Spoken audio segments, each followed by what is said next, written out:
Shankourus Kula never thought he'd leave Toronto. It was his home, sweet home.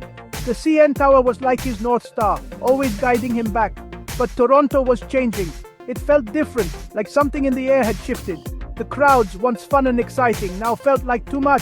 Shankourus just knew deep down it was time for a change. He started looking west. Pictures of British Columbia with its big mountains and huge ocean really caught his eye. He heard good things about the city called Surrey. People said it was green and full of friendly faces. Could this be the fresh start Shankourus was looking for? He bought a one-way ticket, packed his bags, and said goodbye to the city that didn't feel like home anymore. He felt a little nervous, but also excited. Maybe, just maybe, something better was waiting for him. The plane landed in Vancouver, and even before Shankourus left the airport, he could feel the difference. The air was fresh and clean. Gone was the heavy, sticky air of Toronto summers. As he drove into Surrey, his eyes went wide. Toronto had tall buildings, sure, but Surrey had trees everywhere. Parks were all over the place, just waiting for him to explore.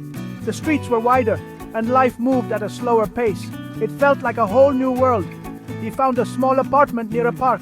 It wasn't anything fancy, but it had a balcony with a great view of the trees. As he unpacked, he felt a sense of calm. Maybe he could get used to this. One of the first things Shankourus noticed about Surrey was the people. In Toronto, everyone seemed to be rushing around, staring at their phones. Here, people looked you in the eye. They smiled. They said hello. At the grocery store, the cashier chatted with him about the weather. Rain, of course. At the park, some ladies invited him to join their laughter yoga class.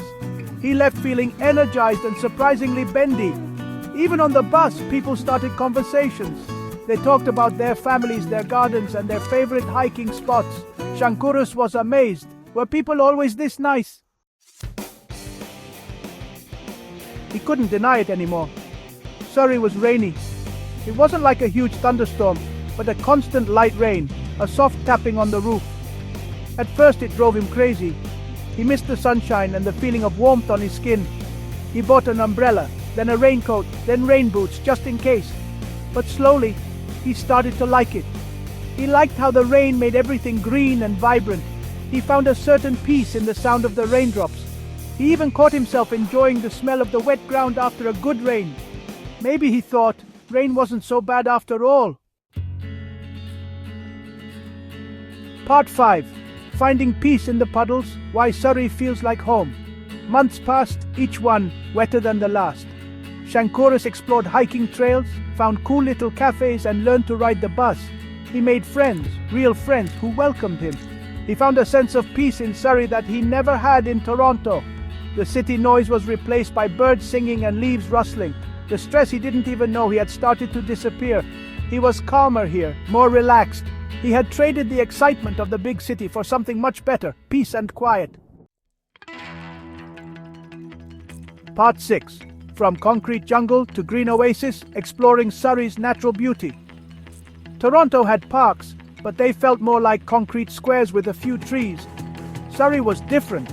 The city felt like it was part of nature. Parks stretched out for miles, with trails leading to hidden waterfalls and amazing views. Shankourus spent his weekends exploring. He hiked up mountains, kayaked in calm lakes, and walked along the beach, feeling the cool ocean breeze. He had never felt so close to nature, so full of life. He realized he had traded the concrete jungle for a green oasis, and he loved it. Part 7. A taste of home culinary delights in rainy Surrey. One of Shankourus's biggest worries about moving was the food. Would he find anything that tasted like home? He didn't need to worry. Surrey had all sorts of delicious food from different cultures. He found cozy cafes with steaming bowls of pho, busy markets with fresh fruits and vegetables, and family-owned restaurants with amazing Indian curries. He learned to cook new dishes, his kitchen smelling like ginger, garlic, and turmeric. He even found a bakery that made amazing butter tarts, a taste of Toronto that made him smile. Surrey welcomed him, not just with friendly faces, but with delicious food, sharing its flavors and traditions with him. Part 8. Finding my tribe community and connection in a new city. In Toronto, Shankourus had friends, co-workers, people he knew. But in Surrey, he found something more, a sense of community. He joined a hiking group, a book club, and even volunteered at a community garden, getting his hands dirty and helping things grow. He found himself surrounded by people who loved the outdoors, loved learning, and wanted to make a difference. They celebrated birthdays together, shared meals, and helped each other out.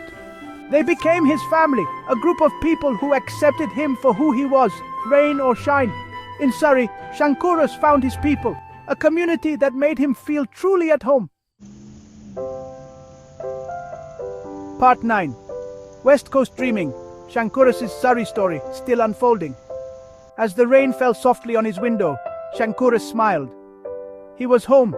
He had traded the bright lights of Toronto for the gentle rain of Surrey, and he loved it. He had found peace, friendship, and a connection to nature he never thought possible. His journey wasn't over, but as he looked out at the rainy streets of his new city, he knew one thing for sure. His Surrey story was just beginning.